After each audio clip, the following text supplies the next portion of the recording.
ভাই বোনেরা, পৃথিবীর যে যেখানে আছেন আশা করি সবাই ভালো আছেন।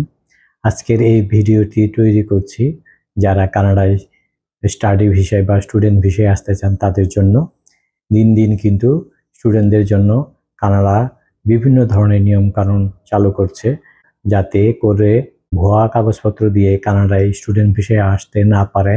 সেই কারণে কিন্তু নানা ধরনের পদক্ষেপ গ্রহণ করছে কানাডা সরকার। সর্বশেষ তথ্য অনুযায়ী আগস্ট 2025 সাল অনুযায়ী আপনাদের আমি একটা তথ্য বলছি, সেটা হলো কানাডিয়ান সরকার এখন পর্যন্ত 62 স্টাডি পারমিট আবেদন রিফিউজ হয়েছে, যা গত এক দশকে সর্বোচ্চ। আর এই রিফিউজের কারণ হলো তারা ব্যাংক সলভেন্সি দেখাতে পারেনি এবং কানাডার কাছে বিশ্বাসযোগ্য হয়নি যে সেই শিক্ষার্থী এই দেশে এসে শিক্ষা গ্রহণ করে আবার তার নিজ দেশে চলে যাবেন। এই সংক্রান্ত কানাডার পোর্টাল IRCC থেকে এই তথ্য পাওয়া গেছে। এছাড়াও কানাডা 2025 সালের সেপ্টেম্বরে একটা নিয়ম চালু করেছে। সেই নিয়ম অনুযায়ী কানাডায় পড়ালেখা করতে হলে তার শিক্ষার্থীদের তার নিজ অ্যাকাউন্টে প্রায় 46,000 কানাডিয়ান ডলার থাকতে হবে। এই 46,000 ডলারের মধ্যে রয়েছে টিউশন ফি, থাকা খাওয়ার খরচ সহ অন্যান্য খরচ। এইসব খরচ কিন্তু অবশ্যই শিক্ষার্থীর অ্যাকাউন্টে থাকতে হবে। এইসব প্রমাণ দেখাতে পারলে এবং আইএলটিএস স্কোর ভালো থাকলে অবশ্যই আপনি কানাডায় আসতে পারবেন।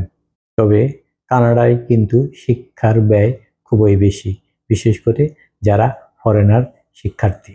এখানে কিন্তু কাজ করার সুযোগও তেমন একটা নেই। অনেকেই আছেন দালাল, তারা নানান ধরনের প্রলোভন দেখিয়ে কানাডায় শিক্ষার্থীদের পাঠান। তারা এসে অকুল সাগরে পড়ে, না করতে পারে কাজ এবং না চালাতে পারে তাদের টিউশন ফি। কিন্তু অনেকেই আছেন যাদের বাবার অঢেল সম্পত্তি, তারা কিন্তু অনায়াসেই এখানে পড়ালেখা করছেন।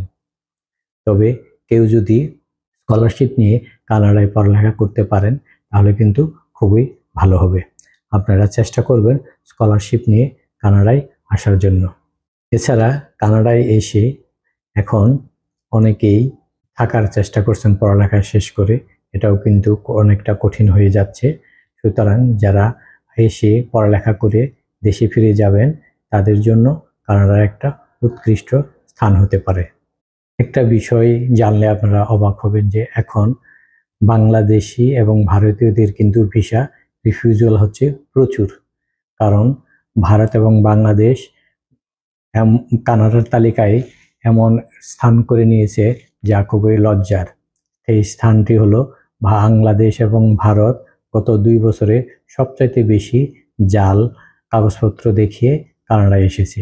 এদের অধিকাংশই ট্যুরিস্ট ভিসায় কানাডায় এসেছে এবং শিক্ষার্থীও রয়েছে অনেক। গত বছর কিন্তু 62% ভারতীয় শিক্ষার্থীদের স্টাডি পারমিট আবেদন বাতিল করা হয়েছে। আর এই বাতিলের একমাত্র কারণ হলো এই ভুয়া কাগজ দেখিয়ে এদেশে আসার চেষ্টা, এবং ইতিমধ্যেই কিন্তু অনেকেই এদেশে এসেও গেছেন। বাংলাদেশ থেকেও কিন্তু অনেকেই ভুয়া কাগজপত্র দেখিয়ে স্টুডেন্ট ভিসা থেকে শুরু করে ওয়ার্ক পারমিট নিয়ে এবং অনেকেই ট্যুরিস্ট ভিসায়ও এসেছেন। এজন্য এই 2 দেশের জন্য কিন্তু অনেক কড়াকড়ি আরোপ করেছে কানাডিয়ান সরকার। তবে আপনারা যারা সঠিক পথে এবং সঠিক পদ্ধতিতে এবং আসল কাগজপত্র দিয়ে কানাডায় আসার যোগ্য, তারা কিন্তু অবশ্যই Canadian tourist visa, study visa এবং ওয়ার্ক পারমিট পেয়ে যাচ্ছেন। আমার এই ভিডিওটাতে অবশ্যই সাবস্ক্রাইব করবেন এবং শেয়ার করে সবাইকে তথ্যগুলো জানিয়ে দিবেন। আর সবাই ভালো থাকবেন।